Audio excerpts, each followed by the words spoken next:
The first character who Galactus is bringing with him to the Marvel Cinematic Universe is undoubtedly the Silver Surfer. The character was his loyal, if reluctant, herald for many years, using his cosmic powers and nifty surfboard to locate suitable planets for Galactus to consume. Since then, he's enjoyed a long life as one of Marvel's most interesting and tragic superheroes. As far as the MCU goes, he will likely be introduced as somewhat of a minor character like the Vision. He'll be integral in the fight against Galactus, but won't necessarily get too much spotlight. Hopefully, like Vision, he will later get his own series on Disney+. Who wouldn't want to watch an animated series about the Silver Surfer's adventures through the universe, huh? If we're talking about Galactus, then we also have to include the first super team to take on the impossible cosmic threat, the Fantastic Four. Reed Richards, Sue Storm, Johnny Storm, and Ben Grimm have been on the sidelines for far, far too long. After a few bad movies that failed to highlight what is so great about Marvel's first family, it's time for the MCU to do them right. After a few family-friendly adventures across the MCU multiverse, the team will have to prove themselves alongside their fellow heroes by helping the Avengers save the Earth from being consumed like a taco. Tacos. With Tony Stark out of the picture, Reed is now in the hot seat as the resident genius in charge. John Krasinski better be waiting by the phone because I think a call from Marvel is on its way. Okay, comic fans, we know we can't talk about Galactus without talking about what's going on in Thor right now.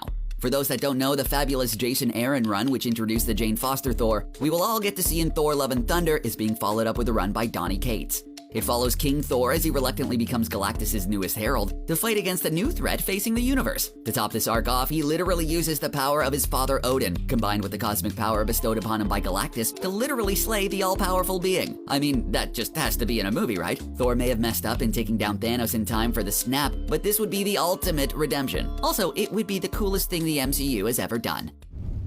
If we're talking about Marvel villains, then we might as well talk about the best of the worst, Doctor Doom. It's only a matter of time before the MCU gets their newest big bad MVP, Doom, but he might not just be a villain. If they're going up against Galactus, they'll need all the help they can get. Doom is more than just a technological genius rivaling Reed Richards and Tony Stark. He's also a sorcerer who's been known to dabble in the dark arts that have put even Doctor Strange down. That can come in handy when taking on this level of threat. He will first likely appear in a Fantastic Four movie, but that will just be the beginning. After helping to save the planet, he could follow that up by taking Strange's place as Sorcerer Supreme, invading Wakanda, or just plaguing the Fantastic Four a bunch more. He does like to do that. At this point, you should be familiar with the Nova Corps, the Xandarian intergalactic peacekeeping force featured heavily in the first Guardians of the Galaxy. After that, though, things took a turn. Off-screen, we learned that Xandar and the Novas failed to stop Thanos from acquiring the Power Stone. Then they may have all gotten obliterated. Honestly, time will tell. I hope John C. Reilly and his family made it out at least. The destruction of the Corps could pave way for the Nova superhero. Whether we're talking Richard Rider or Sam Alexander, the story is the same. A human gets selected to become the last Nova, and then uses his cosmic powers to battle the forces of evil. I don't know about you, but that sounds like the kind of hero who could fight Galactus. If the Fantastic Four are making their big MCU appearance, then Marvel's first family should bring along the family. Franklin Richards, son of Reed and Sue, is notable not just to that franchise, but to the Marvel Universe as a whole. He's a mutant who is one of the most powerful characters in the Marvel world. He's so powerful that he can literally create universes. If our heroes come across Galactus, they might need Franklin Richards to go all out to defeat the villain. If anyone could do it, it's him.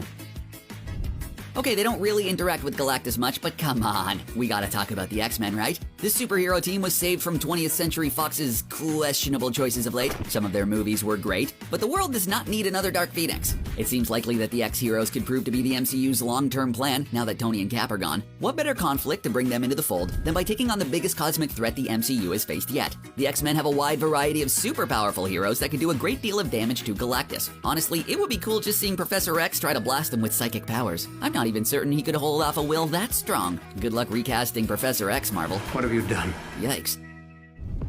So the Thor comics, they go to some weird places. Like one time Loki turned Thor into a frog. Like he was Frog Thor with a little frog hammer and everything. Sometimes that weirdness turns out some truly unforgettable characters like Beta Ray Bill. He's a horse-looking alien who gets granted Thorish powers and becomes one of the God of Thunder's best allies. He's been on the fan list of characters who need to be in the MCU for years. This conflict could bring him in. Perhaps Galactus makes a few stops along his way to Earth. You know, sometimes when you have to travel the galaxy for a meal, you like to get a snack real quick. Beta Ray Bill's planet could be that snack. He could be the one who tells the Avengers about the planet-destroying threat.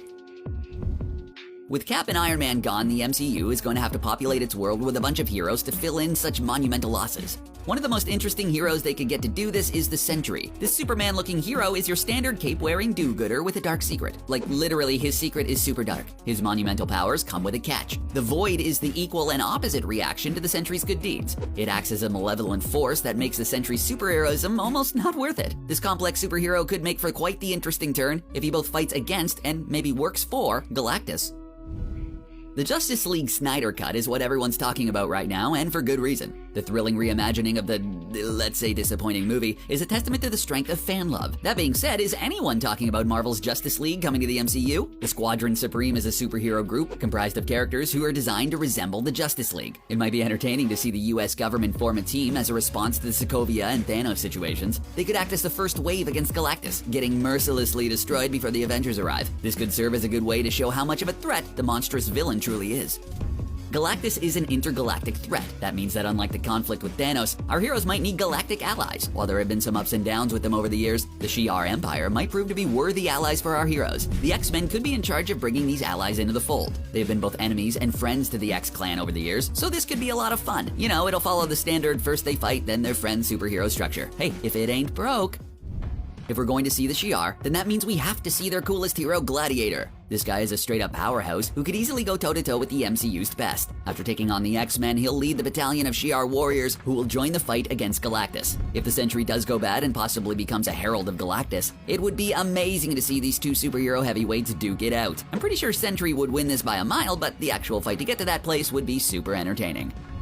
Galactus is a cosmic force, so they might need a cosmic force to fight him. So, hear me out. Marvel could try doing the Phoenix. I know, it's been done and done. Honestly though, neither version of the story is really committed to the whole Phoenix Force part of the story. That's why I think it'd be more interesting if the MCU sidestepped the Dark Phoenix story and did the Phoenix 5. Yes, a lot of people really hated the Avengers vs. X-Men series, but the Phoenix 5 was a pretty good idea. It features 5 mutants, Cyclops, Namor, Colossus, Emma Frost, and Magic, imbued with godlike power. Sure, this power corrupted them eventually, but it could be an interesting way to give the X-Men some Captain Marvel level power. Just because they're fighting Galactus doesn't mean he's the only threat they may be facing. Galactus could be joined or possibly even used by the extra-dimensional villain known as Annihilus. This Cthulhu-esque monster is a scourge from the Negative Zone, an alternate dimension that could be introduced in Fantastic Four or Doctor Strange. He could bring his full force, the Annihilation Wave, and provide a secondary threat to Galactus. Honestly, it's an Avengers movie. They're gonna need mindless monsters to punch, right? It's kinda their thing. As far as mindless monsters go, Annihilus has some of the best. The Annihilation Wave itself could be a part of a Guardians movie that could help bring the cosmic threat to Earth. Think about it. Doesn't Avengers Annihilation sound like a great title? Technically, Uatu the Watcher has appeared in the MCU before. This was only a brief Stan Lee cameo that was a nod by James Gunn to the fan theory that all of Stan Lee's cameos were him as a Watcher. Uatu may have been seen, but he's yet to be introduced. For those that don't know, Uatu is a character who has been given the mission to simply watch the universe and not interfere. Except he does, like constantly. Uatu is the one who tells the Fantastic Four that Galactus is coming. He breaks his most solemn vow in order to save the Earth from impending doom. I don't see how you could do a Galactus story without introducing this scene. It's one of the most iconic in the early days of Marvel Comics. Okay, so this possible movie can't be them fighting Galactus for 2 solid hours, although I would watch that. There has to be at least a few fights that build up to the big one, like how the Black Order served as the appetizer course to Thanos' main course later on. For Galactus, the appetizer course is his herald or potentially heralds. One of the most famous of these heralds is Fire Lord. As the name would suggest, he wields incredibly strong cosmic fire. He was a Xandarian before he was captured and forced to work for Galactus. Perhaps he makes a deal with Galactus to spare what remains of Xandar for help. This could provide a good conflict for Nova. Another of Galactus' famous heralds is Terrax. This dark side-looking alien is incredibly strong and would make an easy opponent for someone like the Hulk or even Captain Marvel. Honestly, we haven't seen anyone able to actually take on Captain Marvel. It would be cool to give her a rival worthy of her power. She could have a fight at the beginning of the film which Carol loses, much to her anger. This would fuel her for the big final showdown where she takes Terrax down, power cosmic and all. Unlike some of the other heralds, Terrax really got a lot out of working for Galactus. In many ways, it was like a cosmic internship. He learned a whole lot about conquest and galactic decimation. Sure, he didn't get paid, but hey, the experience made it worth it. If we're dealing with a cosmic power akin to a force of nature itself, they might try to enlist a different entity with a similar shtick. The Living Tribunal is one of Marvel's weirder, if not more interesting-looking, cosmic characters. This three-headed being oversees the balance of the universe and weighs in when someone disrupts that balance. It's possible that some of the characters could plead their case before him. In what could play out as a strange, otherworldly court case, the Avengers could try to convince this esoteric being that Galactus must be stopped. Of course, he would not be convinced, and they would have to return home, ready to face the music. If one Reed Richards isn't enough to stop Galactus, why not two? The Maker is the ultimate comics version of Reed. This version has all of Reed's intellect, but doesn't worry as much with that whole pesky morality thing. No, this character has become a dark, twisted take on one of Marvel's best heroes. It could be interesting for the MCU Reed to have to face that. As far as casting goes, why would you even need to recast? The Josh Trank film may have not been the Fantastic Four everyone wanted, but it could certainly set the stage for the Maker. Miles Teller would do an excellent job as a twisted, cold Reed. It's not like that movie has any fans the twist would offend anyway. Galactus is not just a threat that would bring straight-up terror. He could also bring plenty of humor to the MCU. How, you might ask? Well, look no further than Marvel's pluckiest female superhero, Squirrel Girl. While this might be too much for a main series MCU film, the television show What If could provide a way for Squirrel Girl to relive one of her most endearing moments, that time where she befriended Galactus and convinced him not to blow the world up. Think about how entertaining it would be to have your apocalyptic, epic Avengers movie contrasted with a lighthearted episode of television about friendship and compassion. That episode just writes itself, really. Also, Squirrel Girl must be played by Anna Kendrick. I will not accept anyone else. It feels really right. We've already covered the fact that our heroes will likely have to make allies in order to defeat Galactus. Well, luckily, they already have a surprising ally at the moment, the Skrulls. The alien empire is almost always depicted as villainous, but in the MCU, they're the good guys. Well, for now anyway. One of the coolest Skrulls of all time is definitely Super Skrull. This Skrull superhero is outfitted with all the powers of the Fantastic Four and then some. He's usually a villain, but he may end up as the MCU Avengers' strongest allies in the fight for survival. Okay, so I know that the Inhumans have technically been introduced into the MCU already. Here's the thing I think they should do, just not count it. Seriously, would anyone be mad if they just pretended that terrible Inhuman show never existed? Why don't we have this potential Galactus threat wipe the slate clean on this super team? A vast cosmic threat could be a good reason for them to come out of hiding. So assuming our plot is correct, the X-Men could reach a little trouble on their way to court the Shi'ar's favor. What better space trouble for the team to face than the Brood? These are by far the scariest villains in the Marvel alien pantheon. Think xenomorphs. Except instead of bursting out of your chest, they take you over and make you one of them. The Brood are responsible for many of the most disturbing panels in comic history, as we watch our heroes forced into becoming monstrous aliens. This would make for a fantastic conflict to fill some time before Galactus arrives. What's even better is that the Brood could become unlikely allies like the Skrull. Maybe Galactus destroyed their home, and that's why they're nomadic in the MCU. Either that or we could see the MCU Wolverine tear through a couple dozen of them. Either way, we win. So, how do you follow a problem like Galactus? Well, Marvel Comics is currently dealing with that exact problem. You see, there's a concept growing called the Black Winter that is eating through the entire Marvel multiverse. It may have actually wiped out the DC universe too, or one of the versions of it. The Black Winter is a gross, cancerous entity that's moving through the multiverse like a plague.